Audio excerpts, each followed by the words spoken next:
नमस्कार। आज हम इस वीडियो में पारिस्थितिकी तंत्र की विशेषताओं पर चर्चा करेंगे और यह जानने का प्रयास करेंगे कि पारिस्थितिकी तंत्र की विशेषताओं से किस तरह के प्रश्न परीक्षाओं में पूछे जाते हैं। इसके पहले हमने पारिस्थितिकी तंत्र के घटक का अध्ययन किया और यह जानने का प्रयास किया कि पारिस्थितिकी तंत्र में यानी प्रकृति के परिवार में कौन कौन से सदस्य हैं। अब हम प्रकृति के परिवार की विशेषता की तरफ आगे बढ़ते हैं, यानी पारिस्थितिकी तंत्र की विशेषता की तरफ। तो पारिस्थितिकी तंत्र की प्रथम विशेषता यह है कि पारिस्थितिकी तंत्र एक खुला तंत्र है।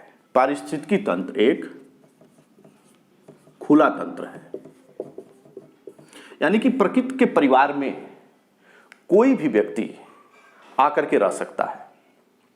अगर वो सर्वाइव करता है तो प्रकृति के किसी भी भौगोलिक क्षेत्र में जाकर के वो रह सकता है, चाहे वो वन का पारिस्थितिकी तंत्र हो या घास का पारिस्थितिकी तंत्र हो या टाइगा या मरुस्थलीय पारिस्थितिकी तंत्र हो।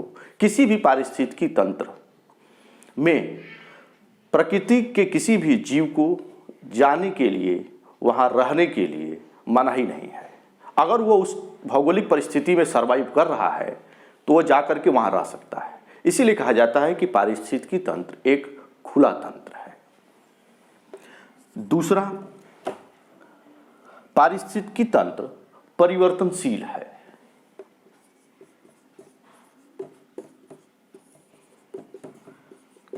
जो पारिस्थितिकी तंत्र है वो परिवर्तनशील है। परिवर्तनशील से क्या तात्पर्य है? इसका मतलब यह है कि प्रकृति का जो ये परिवार है उसके कल्चर और उसके जीव के संरचना में दीर्घ काल में थोड़ा थोड़ा परिवर्तन हो सकता है। उसकी जलवायु में भी परिवर्तन हो सकता है। तो इसीलिए कहा जाता है कि पारिस्थितिकी तंत्र परिवर्तनशील है।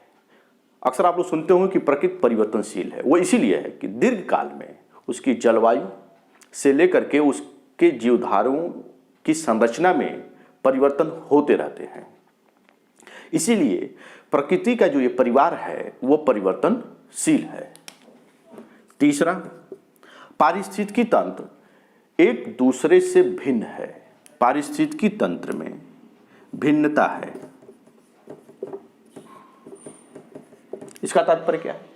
इसका तात्पर्य यह है कि प्रत्येक पारिस्थितिकी तंत्र एक दूसरे पारिस्थितिकी तंत्र से अलग है। वहाँ का कल्चर अलग है। जैसे आप देखें, जंगल का पारिस्थितिकी तंत्र और मरुस्थलीय क्षेत्र का पारिस्थितिकी तंत्र, इन दोनों में बहुत अंतर है। जंगल एक विपन्न पारिस्थितिकी तंत्र है, संपन्न पारिस्थितिकी तंत्र है, और मरुस्थल एक विपन्न पारिस्थितिकी तंत्र है। वहाँ की जीवधारियों की संरचना, उनका कल्चर और जंगल के रहने वाले जीवधारियों की संरचना और कल्चर में बहुत अंतर पाया जाता है। इसीलिए कहा जाता है कि पारिस्थितिकी तंत्र में एक रूपता नहीं है, इसमें भिन्नता पाई जाती है। उनकी संस्कृति, उनके रहन सहन और जीवधारियों की संरचना में। तो इसीलिए कहा जाता है कि पारिस्थितिकी तंत्र एक दूसरे से भिन्न है। चौथा, पारिस्थितिकी तंत्र में ऊर्जा का जो प्रवाह है वह एक दिशी है। पारिस्थितिकी तंत्र में ऊर्जा का प्रवाह एक दिशी है। इसको समझिए क्या है। पारिस्थितिकी तंत्र में ऊर्जा का प्रवाह एक दिशी है। इसका तात्पर्य यह है कि प्रकृति में ऊर्जा का जो संचार होता है वह एक क्रमबद्ध तरीके से होता है। सबसे पहले जो ऊर्जा, सौर ऊर्जा जो आती है वह उत्पादक में, उत्पादक से शाकाहारी में, शाकाहारी से मांसाहारी में। तो जो ये क्रम है, इसी क्रम में ऊर्जा का प्रवाह होता है। इसीलिए ऊर्जा का प्रवाह एक दिशी है, वो चक्रीय नहीं है।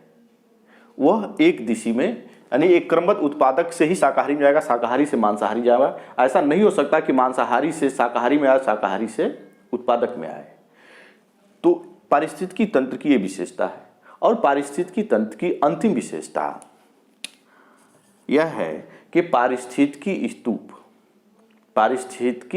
स्तूप सीधा और उल्टा दोनों बनता है। पारिस्थितिकी स्तूप सीधा और उल्टा दोनों बनता है। इसके बारे में आपसे चर्चा नहीं हुई है, इसकी हम विस्तृत चर्चा अगले वीडियो में करेंगे। तो प्रश्न बनता कैसे, आपसे यही ऑप्शन होंगे और परीक्षा में पूछ दिया जाता है कि निम्नलिखित में से कौन पारिस्थितिकी तंत्र की विशेषता नहीं है, और इनमें से कोई भी विशेषता को बदल सकता है।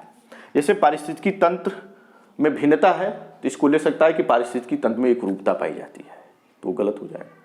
या ऐसे कहते हैं कि पारिस्थितिकी तंत्र एक बंद तंत्र है, तो वो भी गलत हो जाएगा। पारिस्थितिकी तंत्र एक खुला तंत्र है। पारिस्थितिकी तंत्र परिवर्तनशील है।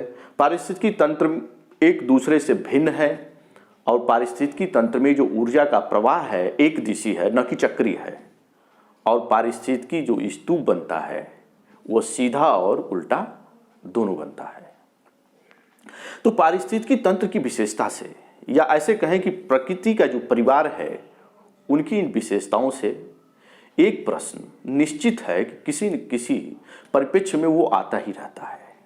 आपसे पूछ सकता है कि पारिस्थितिकी तंत्र के निम्नलिखित से कौन कौन सी विशेषताएं हैं, तो सभी भी हो सकता है अगर ये सही है दिया हुआ तो ये प्रश्न जो है बहुत ही अच्छा बनता है और हमें आशा है कि आप इस प्रश्न को समझ गए होंगे।